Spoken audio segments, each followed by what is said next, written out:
Prabowo dan Megawati.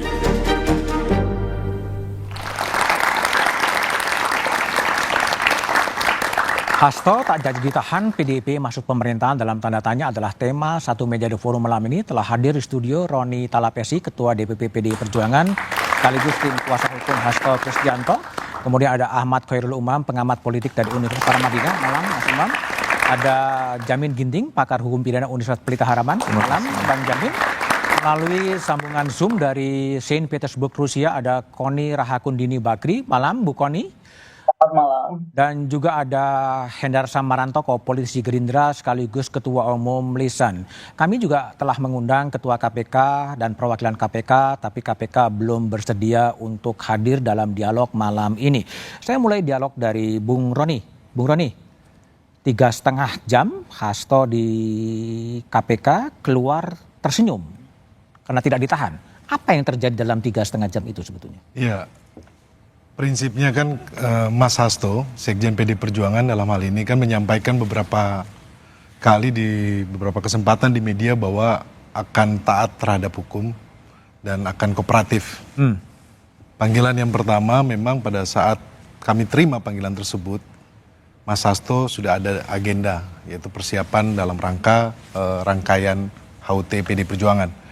Kemudian kemarin Mas Hasto sampaikan bahwa bersedia hadir dan kami hadir pukul 9.30 dan kami dari tim penasihat hukum tentunya sudah menyiapkan segala sesuatunya. Menyiapkan segala sesuatu itu menyiapkan kalau kemungkinan terjadi penahanan. Kalau kemungkinan terjadi penahanan.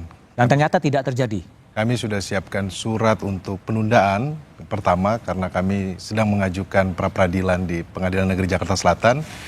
Dan yang kedua, the worst-nya kalau terjadi penahanan kami siapkan surat penangguhan penahanan. Oke, surat penangguhan pra-peradilan itu meminta agar pemeriksaan dilanjutkan setelah pra-peradilan gitu? Ya, kami bermohon untuk ditunda dulu karena kami sedang menggunakan hak hukum kami untuk menguji sah tidaknya status tersangka dari Mas Hasto Kristianto. Dan ini hal yang lumrah dan sebenarnya kita menggunakan hak hukum kita ini dan sewajarnya pengadilan memang harus uji status tersangkanya Mas Hasto. Tidak ditahannya Mas Hasto semata-mata karena pertimbangan legal dari otonomi penyidik KPK atau ada pertimbangan politik sebetulnya menurut Anda? Saya lihat begini ya Mas, bahwa konstruksi hukumnya menurut pandangan kami dari analisa tim hukum, tentunya kami melihat ini masih lemah. Lemah? Masih lemah. Atau yang kami sebut bahwa kalau kita ketahui bahwa ini kan sudah diuji di tahun 2020. Di persidangan terdakwa Tio, kemudian Wahyu, kemudian di terdakwa Saiful.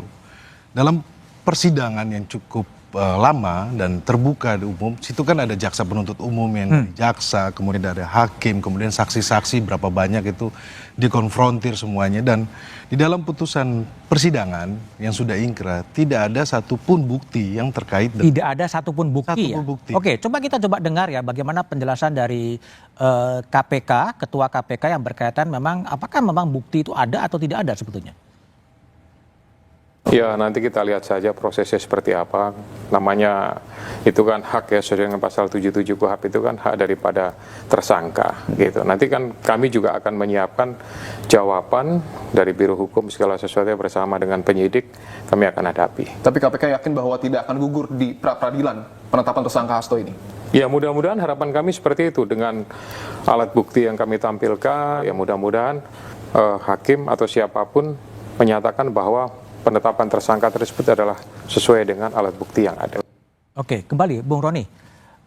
Pra-peradilan akan menjadi jalan exit gitu dari kemelut ini akan bebas atau yakin KPK bakal tetap akan? Karena kami melihat konstruksi hukum karena begini ya Mas Budiman, sprindik itu tanggal 23 Desember 2024. Kemudian setelah sprindik diterbitkan, sebelumnya ada sprindik lagi yang 2020.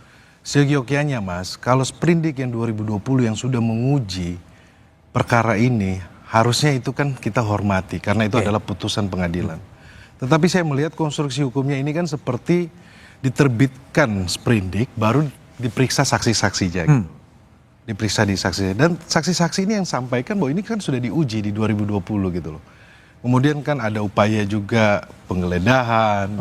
Kemarin kami lihat penggeledahan dengan begitu ramai, tetapi yang dibawa flash disk kecil dan Kecil, ya? buku aja harus dengan koper. Oke, baik. Dan juga sebelum pemeriksaan kita lihat banyak sekali orang demo-demo di KPK untuk menuntut Mas Hasto ditahan. Oke, baik. Saya ke Bu Koni Rahakundini Bakri.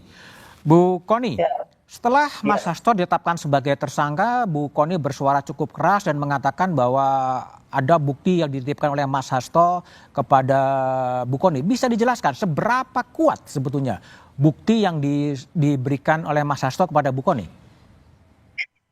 Begini, pertama mesti dikoreksi, kata-kata itu bukan bukti. Yang saya sampaikan adalah saya dititipi dokumen dan dokumen itu bisa menjadi bom waktu. Itu kalimat saya. Oke. Saya lebihkan, saya kurangi. Dan saya bilang dokumen ya, artinya saya tidak bilang saya pegang video, saya tidak bilang saya pegang foto. Kenapa ini bisa saya sampaikan? Karena tidak lama dari saya bicara itu, kemudian beredarlah video-video atau apapun lah kepada saya terkait kasus terong Ibu Iriana. Oke. Dan banyak sekali YouTube itu mengarahkan seolah-olah karena saya bilang itu, maka kemudian ancaman saya terkait Ibu Iriana adalah terkait terong itu. Saya adalah orang yang sama sekali tidak mengurusi hidup pribadi orang. Oke. Karena saya sudah mengalami bagaimana ketika saya bersuara keras sejak Gibran kasus MK, itu suara saya terkeras kepada negara adalah ketika MK diacak-acak. Saya itu orang yang nggak pernah turun ke jalan. Hari itu saya turun ke depan istana. Apa yang dapat saya dapatkan adalah kasus file militer saya yang menjadi rahasia pengadilan militer, itu tentang urusan rumah tangga, itu bisa dipublish keluar dan dipakai untuk alat mendiskreditkan. Oke. Makanya saya paling benci hal-hal seperti itu, dan saya ulangi sekali lagi, yang saya pegang adalah dokumen. Dokumen. Oke. Nah, ya, yang kedua, ketika saya menerima dokumen, sudah pasti saya bukan orang bodoh dan Pak Hasto juga orang pinter kan. Kami tidak bisa menerima begitu saja. Pasti ada perjanjian antara kami bahwa saya hanya sekedar dititipi. Sehingga hak untuk mengeluarkan, mengedarkan, memindah tangankan, mentransfer, dan lain dan sebangsanya, itu hanya ada di tangan Pak Hasto Kristianto sebagai pemilik dokumen. Tapi menariknya dari sini adalah begini. Ketika saya baru menyebut begitu, perhatikan misalnya salah satu Twitter kakak Akbar Faisal. Beberapa hari lalu ya, 2 hari lalu. Dia bilang cuma satu kalimat aja, 32 dokumen. Saya langsung telepon Mas Hasto, apa sih nih 32 dokumen? Gitu kan, maksudnya Pak Akbar Faisal ini apa? Ternyata memang banyak dokumen-dokumen yang tadinya tidak sampai 32, yang saya pegang tidak sampai 32. Tetapi itu menjadi 32 karena banyak sekali orang datang kepada Pak Sekjen membawa bukti-bukti dan berkas-berkas lain. Kalau sekarang saya dikejar-kejar, banyak sekali mengejar-ngejar, Bu Koni kalau cinta NKRI ini buka gitu kan. Satu, saya bukan pemilik. Yang kedua, ketika kita membuka sebuah rahasia negara, kita ini ya, di sini kan yang dokumen itu 3 orang ya. Saya, Mas Hasto, Pak Andi Wijayanto, mantan Gubernur Lemhanas. Kami ini orang pertahanan. Saya dosen di Sesko TNI, Angkatan Darat, Angkatan Laut, Angkatan Udara, Sesko TNI. Oke? Kami ini tahu betul berapa besar dokumen ini akan bisa berbahaya atau tidak, dan bagaimana kita harus menghandle. Sehingga saya sampaikan, saya itu berkoordinasi dengan aparat yang saya sebut aparat merah putih, baik dari polisi maupun dari TNI. Karena saya bilang ada juga banyak aparat yang tidak merah putih, mungkin orang bilangnya parcok lah dan lain-lain. Saya sebutnya antara merah putih atau tidak. Ini semuanya saya harus sebutkan karena begini, masalah dokumen menurut saya itu hanya akan keluar ketika dalam beberapa kasus partai yang oposisi kita, oke lah kita nggak menggunakan oposisi. Tapi saya melihat begini, PDIP ini sekarang dianggap seperti seolah-olah sedang dibentuk menjadi partai musuh bersama. Aneh sekali. Padahal ketika tadi disampaikan ya oleh pada saat pembukaan tadi, oposisi atau partai yang tidak sama dengan pemerintah itu perlu sebagai check and balance gitu. Jika ini ditekan, dan saya mengalami penekanan itu, saya nggak akan curhat di sini karena bukan tipe saya curhat, tapi penekanan itu banyak. Lawyer saya itu mundur karena diancam. Kalau terus bantu Bu Koni, kami akan menindak anak kamu, istri kamu dan lain-lain. Jadi ada tekanan seperti itu. Nah, padahal kalau semua orang tekan seperti itu, akan terjadi resistensi eksternal. Apa sih resistensi eksternal? Dalam beberapa kasus ketika orang yang berbeda dengan pendapatnya atau berbeda alurnya dengan pemerintah, which is dia tuh maksudnya untuk check and balance, itu kemudian dia dipres terus, dia akan cari sebuah sistem di luar.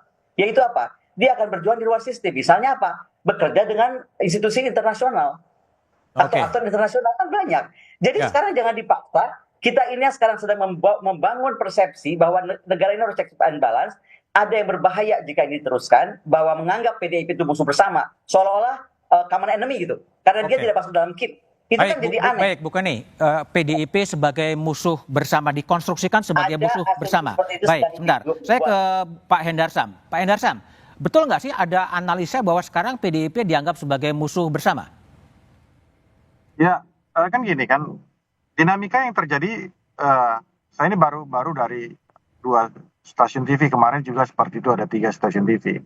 Bahwa kalau kita bicara PDIP sebagai musuh bersama, ya ini kan kontradiktif dengan apa yang spirit yang dikatakan dan dinyatakan oleh Bu Megawati itu sendiri sebenarnya. Bahwa khusus untuk hubungan personal antara Bu Megawati dengan Pak Prabowo, tidak ada masalah sama sekali dengan itu. Itu yang pertama. Yang kedua, ya bahwa kedua tokoh bangsa ini kan mempunyai 2 faktor utama sebenarnya, ya, yaitu faktor historis. Mereka berdua ini pernah berpasangan untuk maju sebagai capres dan cawapres. Kemudian juga tidak pernah ada tentang masalah perbedaan atau masalah pribadi antara mereka. Itu yang pertama. Yang kedua adalah aspek ideologis itu sendiri. Baik itu Partai Gerindra dan PDIP maupun Pak Prabowo dengan Bu Megawati. Bahwa Partai Gerindra dan dan PDIP mempunyai kesamaan ideologi sebenarnya. Dan ini sebenarnya kan bisa kita lihat ya dari pernyataan Bu Mega pada saat perayaan ulang tahun dari PDI pada saat itu menyatakan tentang masalah makan bergizi gratis. Beliau tidak memprotes atau tidak tidak menolak dan menentang masalah itu. Tapi hanya Mas Bowo, coba perhatikan apakah 10.000 itu cukup atau tidak. Karena apa? Ada kesamaan ideologi. Ada kesamaan ideologi ya? Ada kesamaan. Jadi kalau bicara PDI dikatakan sebagai musuh bersama, untuk pemerintahan Pak Prabowo sudah pasti clear tidak ada tentang masalah itu. Oke, baik. Jadi, Mas Hendarsam. Saya ke Mas Umam terlebih dahulu ya. Nggak ada masalah hubungan antara PDIP dengan Pak Prabowo. Tapi ada gaduh politik. Sebenarnya ada apa? Apakah Mega dengan Pak Prabowo nggak ada masalah? Itu masalahnya dengan siapa? Tapi jawabannya setelah jeda berikut ini.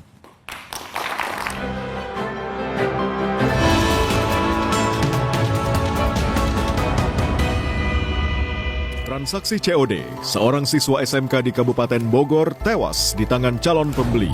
Pembunuhan korban menguak kasus kejahatan COD lainnya. Modusnya sendiri ingin menguasai korban. Jadi